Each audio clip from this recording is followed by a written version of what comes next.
The Saluki Standards Podcast is brought to you by McAllister's Deli in Carbondale. Consider your last-minute meetings, get-togethers, and celebrations handled because McAllister's brings its best to every event. From delivery and setup to big appetites and the smallest details, McAllister's has you covered. Go to McAllistersDeli.com/catering and let's stay connected. Saluki Baseball starts their season this week. They'll be at Tennessee Tech this weekend. First couple weeks on the road before they head back to the snowy tundra that is Carbondale right now. But first home game at Itchy Jones Stadium will be March 2nd against Western Illinois. Figured with opening day this week, good time to check in with one of the Saluki baseball greats, Jake Alley. 1993 to 2003, he pitched for SIU, part of the Hall of Fame class of 2009, and he walked away with a couple of different records, the innings record and the strikeout record when he was done pitching for the Salukis. So here's Jake Alley on the Saluki Standards Podcast. Hope you enjoy.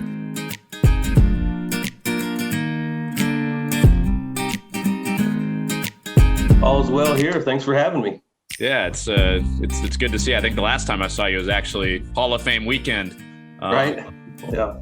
But got a chance to catch up with you then. I know, growing up in Southern Illinois is a big deal to you, and going into the Hall of Fame and all those things, being from Anna. I was curious just to start, going back to the times with your dad and your grandpa and your uncles, just sitting at the table talking about SIU history. What were those times like when you were growing up? It was awesome. My grandpa was supposedly a good baseball player, or so he said. But I think he was, and he was very knowledgeable of the game. And then my Uncle Jimmy, my mom's brother, played at Arkansas State, and he had more than a clue. And my dad whatever us boys wanted to do, let's do it. And so he was always a part of it. But Grandpa always talked about the old Itchy Jones days and the old the basketball teams and all that good stuff. And so being a Saluki, this kind of, I don't want to say I knew I was going to be a Saluki from a young kid, but if it was going to happen, I probably was going to be a Saluki. So it was, I loved it. I absolutely loved it. I looked forward to it, if you will. I wanted to be a Saluki, whereas maybe some other people that, I don't know, maybe Chicago kids or Colorado kids or people who were recruited with me, they had no clue about our past as a baseball program and the World Series and all that stuff. So Grandpa always built that up, and he was proud of me when I went to SIU. What would Grandpa tell you about some of the College World Series days? Well, my Uncle Jimmy especially, they would talk a lot about, my Uncle Jimmy wanted to go to SIU, and he was one of the better players in Southern Illinois, but he wasn't good enough to go to SIU. And so whereas now that's kind of exactly the opposite. We don't get many players from Southern Illinois. It's just numbers game kind of thing. But yeah, they just talked about all the old good, like Dave Steeb and Al Levine and all, I can go on and on, but it was something to be. I mean, I won't use some of my grandpa's terminology or vocabulary, but when you came to Carbondale, you expect to get a butt whip on the weekends. And so that was I like that. How much time have you gotten to spend with Itchy Jones, a guy that I'm sure you heard a lot about growing up? I wouldn't say we're best of friends, but I know him well. I haven't seen him in a good while, actually. But yeah, he recruited me at Illinois. My grandpa and him knew each other a little bit. And then just here and there, he'd come to alumni weekend or meet at Mary Lou's, just things like that. And I talk a lot, but when I'm around Itchy Jones, I don't talk a lot. I just listen. He's one of a kind. And I know a lot of players who played for him too, and just the way he went about things, just with the attention to detail and not accepting mediocrity, and he's the man. Knowing that his past and the impact he had on the community. Obviously, he's got the stadium named after him now, but knowing the history of Itchy Jones when he's recruiting you to Illinois, trying to get you out of this region, how much lure was there for you to maybe give into that and not be a Saluki? Zero. And not anything against Itchy, but Carbondale was the furthest north I was going to play. Just we were talking earlier, I don't like snow. I don't like cold weather. Not a knock on Champaign, but there's a lot of cows and a lot of flat ground, and it's a little cooler up there. I wasn't going to be a Fighting Illini, and number one, I didn't want to read that many books and stuff. It was way too much. No, I'm joking there, but it wasn't my thing. But Itchy Jones, it would have been awesome to play for. What drew you to Coach Dan Callahan? Just Coach Cal. All the stories you've heard, he's awesome. He was awesome. I was recruited by several places, and it just seemed like in my head, it would always come back to SIU. Coach Cal had a way with words. He had a way with schmoozing or making you laugh, making you feel at home. But also, they were the couple years prior to me going to SIU, they were good. Guys like Jerry Harrison and Matt Detman and Carl Cochin. This players that were good players that still their names are in the record books. And so me and my buddies from Anna, I'd either catch a ride or they'd ride with me. We'd go to a lot of Sunday ball games and watch the Salukis. And then to get to know Cal a little bit, it's after some things happened and some schools either backed out or coaches left and things like that, it was a no-brainer. It was SIU. That was it.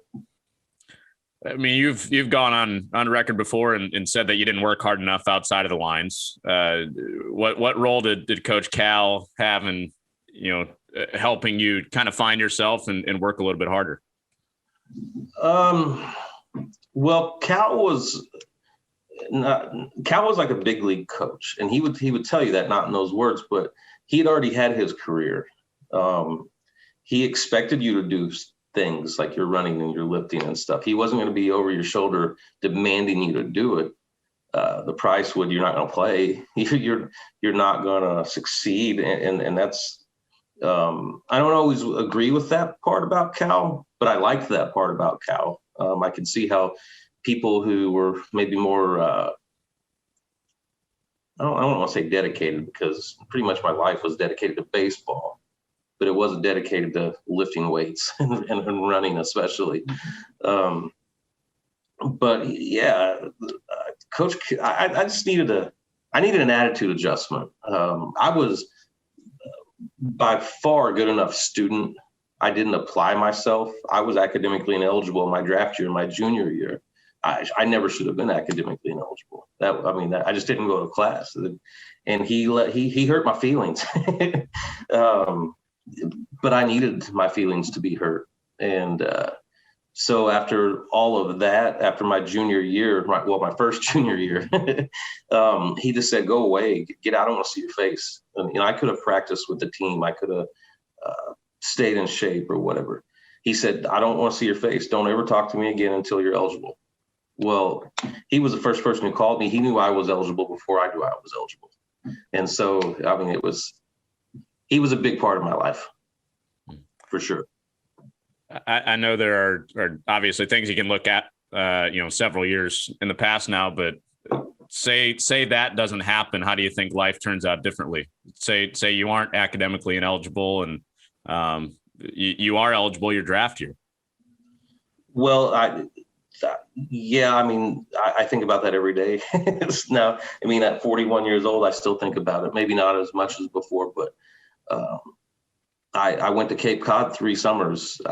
Most people don't get to do that, and I did well there. I had scouts, I wouldn't say knocking my door down, but I was going to be a decent draft pick because of my size and my height and stuff. I wasn't going to be a first rounder by any means, but I was going to play for money, and I was going to play for a decent amount of money. And to see guys, it's easier to say now than 20 years ago or whatever, but I played with a lot of guys that were in the big leagues and some Cy Young winners and stuff like that. And I wasn't better than those guys, but I was better than people that played in the big leagues. That doesn't mean I would have if I got the opportunity, but there's always that bad thought in the back of your head, like what ifs, and it's it kind of haunts me. It really does. But there's a reason for it, and I think I don't really want to get into a whole lot of it, but I became a better person. I've always grew up in church, but I'm a better Christian now, and I think I realized that after a while that baseball probably wasn't for me. It was I was bad to my family as far as, I still went to dinner with them and hung out, but they weren't as close as they should have been. I was bad to my friends. I was bad to pretty much everyone in my life except for the baseball and my teammates. And that's a good thing, but that's a bad thing too. You definitely have to find a way to do both. And I did not. I've since realized it, but I can't play catch anymore, so it doesn't much matter now. You got a dead arm? Well, I still got a left arm, but no, I think, my arm's gone, but it's because of throwing golf clubs and golf balls and things like that. It's I mean, you kind of alluded to almost like some form of acceptance of how things turned out. When did that strike you? Well, I coached high school baseball at Anna Jonesboro for 10 years. It wasn't, and I right after college, I probably didn't coach for maybe 5 or 6 years. And so I felt a little better about it then. And then baseball came back into my life, and it consumed me again. I got behind at work. I wasn't a good family person.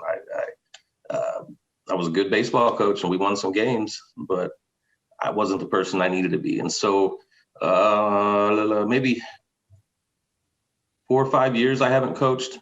And so since then, like when it was been out of my life, well, I shouldn't say it's not out of my life. It's still not out of my life, but it's not a everyday thing in my life now. So then I think I'm a much better person. But I'd still put spikes on right now and try to strike your butt out. What it sounds almost like an itch and an addiction, the game of baseball for you. What drew you to it? Why was it so alluring? Well, I'm short and I couldn't really shoot a basketball well. I was slow and I didn't like to get hit that well, so football wasn't really my thing. So that's all that was left. No, but we played them all. My dad played football at Arkansas State, and he pushed football. We loved that. But growing up, we had a basketball court, but it was shaped like a diamond. So each spot was our wiffle ball field, like home plate, first base, second base. And so we had the neighborhood kids, and I liked it. There wasn't really a push. Like my dad wasn't that way, saying, well, we got to go do this. If we said, Dad, hey, let's go play catch or hit ground balls, there wasn't a question.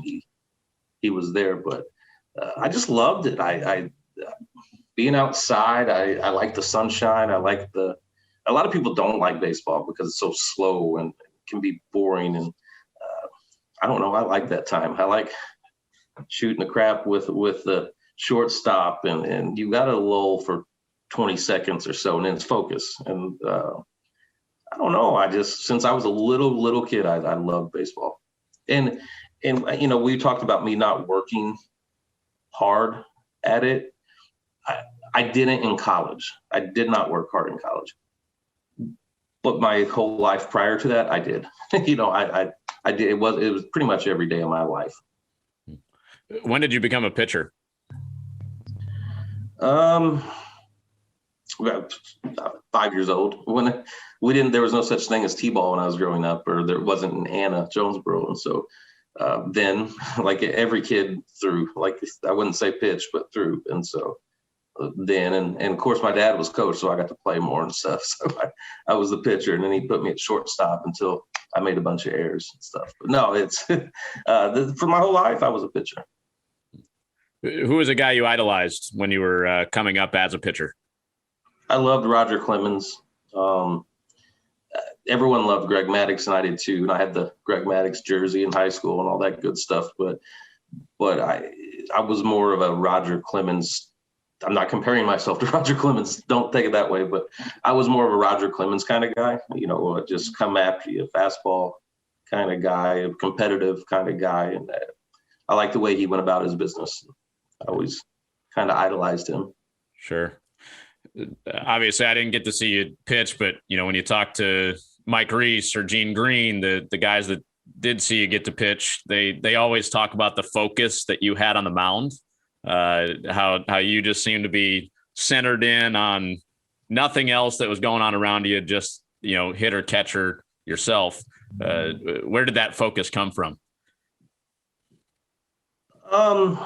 Well, part of it, and this is a joke, but being serious, is I was recruited by a lot of big schools to play third base and hit, and also pitch, but more third base. And so when I got to college and I'm not doing that anymore, it's like I only get one chance a week. It better be good. I don't get to. If I'm bad today, it's not like I get to play tomorrow. I got to wait a week, and so that was part of it. But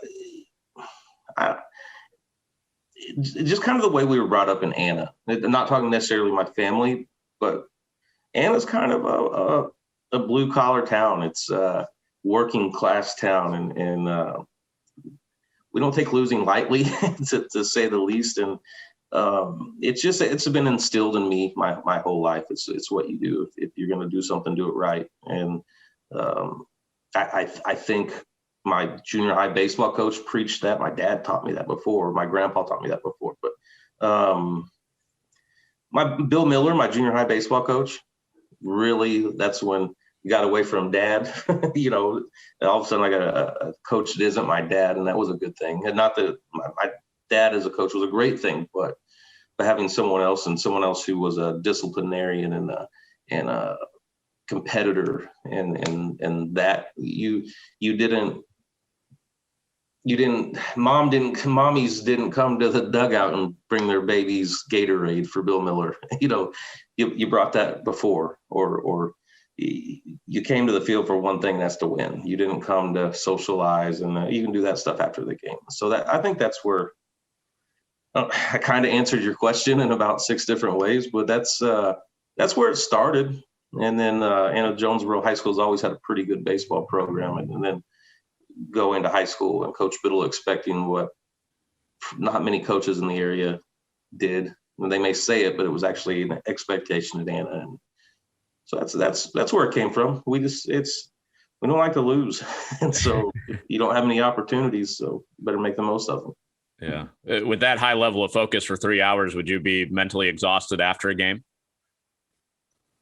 Yeah, I would. Especially later on, because I did have a hurt arm a little bit, or not a little bit, a lot of bit. And it took a lot out of me. Knowing that, like before when I was younger in college, it didn't matter if I had a good fastball, I had a good slider. It didn't really, if I hit my spot, great. But then I'm a senior, and all of a sudden I'm up there. This was just, I had to hit my spots. I had to focus. I had to know the hitters a little better. I had to learn how to throw a changeup. I'd never held one, or I had, but I never threw one before until then. And just, you're by the time it's all over with, you're ready for mom and dad to take you out to dinner and relax for a little bit. Yeah. I was thinking it would probably be pretty easy to break focus with how I'm sure some people are acting on the hill. What's your favorite experience or interaction with the Hill gang out there? Well, I hope you can edit and cut and stuff like that. But no, one year, I think it would have had to been my freshman year. We weren't ranked, but we were close to being ranked, and we were good. We were darn good. The Valley was darn good that year. Anyway, I can't remember who we were playing, but back then it was 4 conference games, 1 Friday, 2 Saturday, a doubleheader on Saturday, and 1 Sunday. And those doubleheaders, when we were good, and then say Wichita or Creighton or Northern Iowa or Southwest was coming into town, those were all pretty darn good schools. And so nice weather, doubleheader, alcohol consumption was flying those days. But so I can't remember who we were playing, but some guys, his name was probably Jared, the rally ball guy, but he had a big catfish fishing pole with a boot on the end of it. And so every time that the second baseman or whoever would make an error, he would come running down the hill and throw that boot out onto the stadium and reel it in. And the whole hill was yelling, boot, boot, boot, boot. And it was, I think he got kicked out and he didn't do it for very long, but it was pretty fun. And then whenever someone hit a home run, Jared, the rally ball guy, would climb to the highest tree. And I don't know what Jared's doing these days, but I hope things are a little different for him. But he was a good dude back then. How much did they love themselves some Jake Alley? I'm sure you were a fan favorite out there. I was.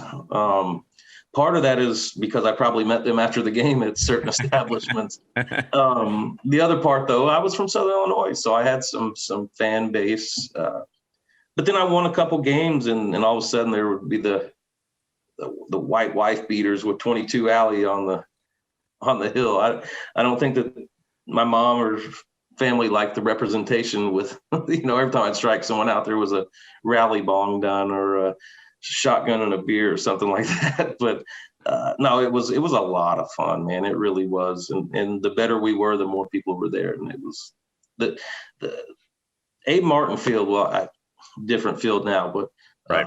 Same concept for the most part. It's got a little more class now, but it's a fun place to play. And my brother, who's played at LSU or played at Tennessee, but played at LSU and Georgia and all these big Arkansas, and my dad's been to all these stadiums, and they'll tell you Abe Martin's a fun place to play. That's a good place to watch a ball game.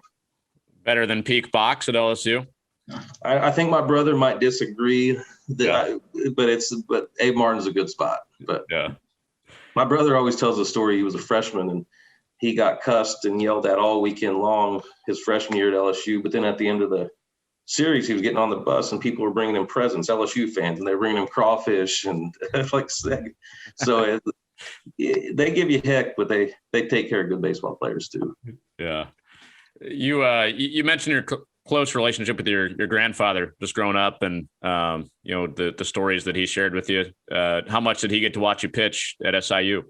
He never missed a game. Didn't miss a game. My freshman year, when I was closer, he may have missed a Murray State game when it was 30 degrees out or something like that. But a weekend game, he never missed. I'm sitting here thinking, I don't think he missed a game, period.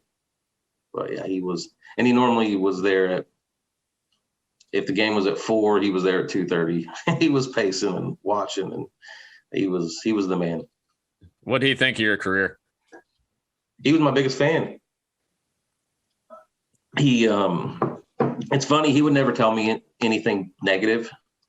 But then, like my mom, I would talk to her after the game or the next day or something. My mom would say, well, I noticed you were doing this, or your leg kick was different, or you're flying open. And it's like, yeah, mom's she's got a clue.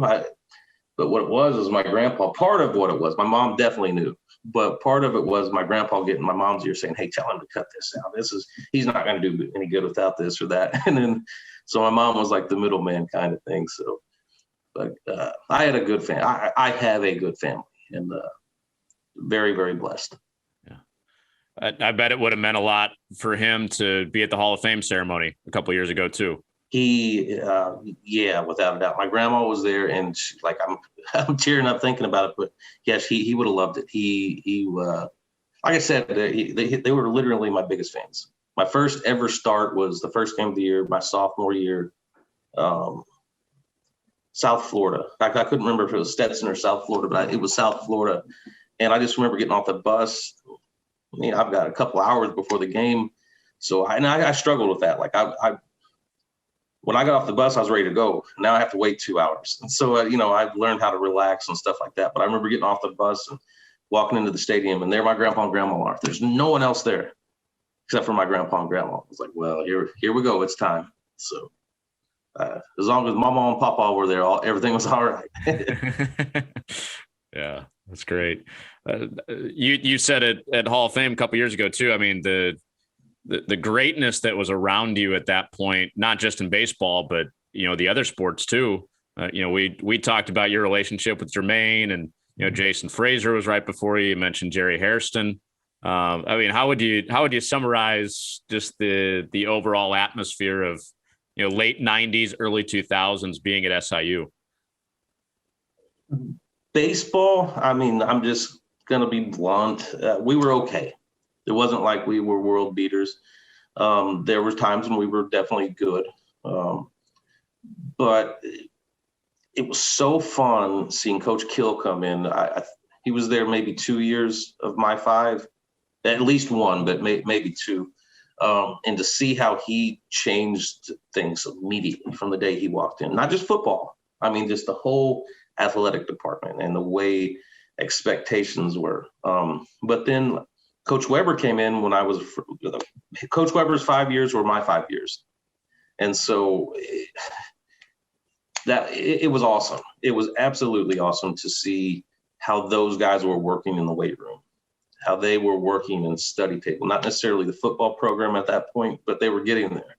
How basketball, there were so many expectations, and Coach Weber just wouldn't allow you to screw up. It wasn't part of his mold. If that was the way you were going to be and act, you couldn't play for him. You couldn't be a part of that.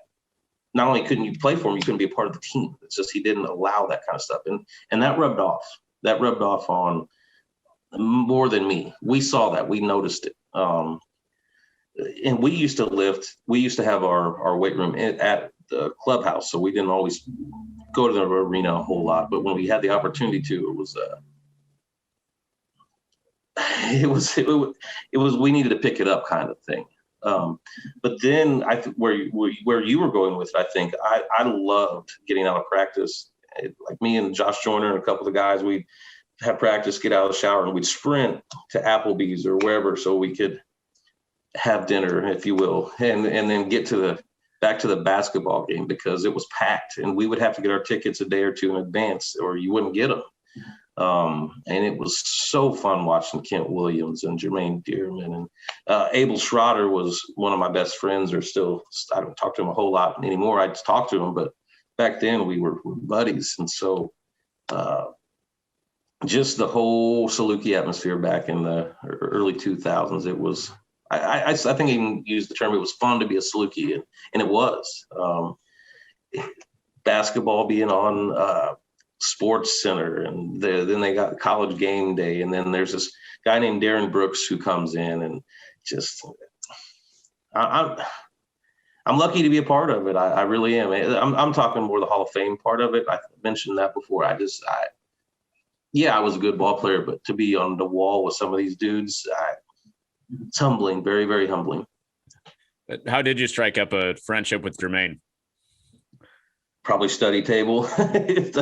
That's Bart Scott. He was there. It's just you meet these guys in study table and in the training room and here and there. And basketball wasn't really close with baseball, though I had some basketball friends for sure. And a guy named Brandon Mells ended up playing baseball his last year after playing 4 years of basketball. And so we there were some mutual friendships and some good times had by all. But it was like the way the seasons worked, football and baseball kind of hung out a little bit, whereas basketball, they were too serious for us. they had to work way too hard. But also, their season ran from the fall till spring. And so it just kind of not a whole lot of time to intermingle, but when we did, it was a lot of fun. Sure. I bet it was. Brought up Jason Frazier's name before you ended up actually breaking some of his records with, I think innings pitched and strikeouts were held by him before, and then you come in a couple years later and break them. You guys would have crossed over 1 year, right? His senior year was my freshman year. Right. Okay. So what'd you take from Jason? What'd you learn from him before you kind of took over there? Couple things. One, I learned how the campus lake is 2.2 miles, but Frazier taught me a way that you can run it in actually like 1.75 miles, so you can make your time. Now, don't tell the players that now. Players, if you're listening, don't listen to that. But so he taught me that route, but he was so good when in the fall, he didn't get to play. His arm was hurt. He had surgery the year before. I knew he was good just from being in the area. But I come in as a freshman. I pitch in the fall, and I'm thinking, man, this is going to be fun. I'm pretty good, And then we used to meet in the rec center for morning workouts or afternoon workouts when it was like this time of the year. And I'll never forget like the first pitchers and catchers day, like, which is actually today in the big leagues, pitchers and catchers reported today, but it was kind of like that for us. And so we were meeting in the rec center, and I'll never forget getting out of class and going in the rec center and coming around the corner, and the big nets were hanging down. So you could hear people playing catch, but you couldn't see it. And it sounded like a shotgun was going off. I mean, it was like, pow, echoed through the whole gym. And I was around the corner, and then I see this little dude I realized that day I'm not that good. I mean, I thought I was, but I'm not. This guy is really, really good. And he was a buddy to me. He wasn't. He didn't try. You would never know Jason Frazier was in the big leagues, even when he was in the big leagues, and me and him would go out to dinner or whatever. People wouldn't. He'd pass by us, no one would like offer for his autograph or anything. But the dude played 11, 12 years in the big leagues. He's the Toronto Blue Jays all-time leader in appearances. He's the man. He was. I wasn't around in the 70s. I'm sure that some of those guys could argue with it or whatever, but I don't think talent-wise that there's ever been a pitcher better than Jason Frazier that went to SIU. And sit there as a little punk freshman and get to watch that was amazing. What are you thinking when you're watching him pitch in the World Series in 15? Oh my gosh! Everyone at the Anna Elks was yelling and screaming. It was awesome. It was absolutely awesome. He was, and he played with a buddy of mine. He is a buddy of mine, Luke Hochaver from Tennessee. Him and my brother were roommates together, and so we kind of had a 4-person mutual friendship of talking back and forth and stuff. And so it was I think I still probably have a Royals hat somewhere and a Texas Rangers hat, or wherever Frazier went, I tended to find myself a hat or something. But I was going to ask if you had a Frazier jersey or something like that. No. I asked him for one time, but then I realized I'm like 6 shirts bigger than him, so that's not worth it. It said, I think they listed him at 5'10", 160 on his big league profile. If he's 5'10", 160, then I'm Randy Johnson. Hey, you said you're left-handed now. Well, that's true. Yeah, I'm going to make a comeback now. Yeah.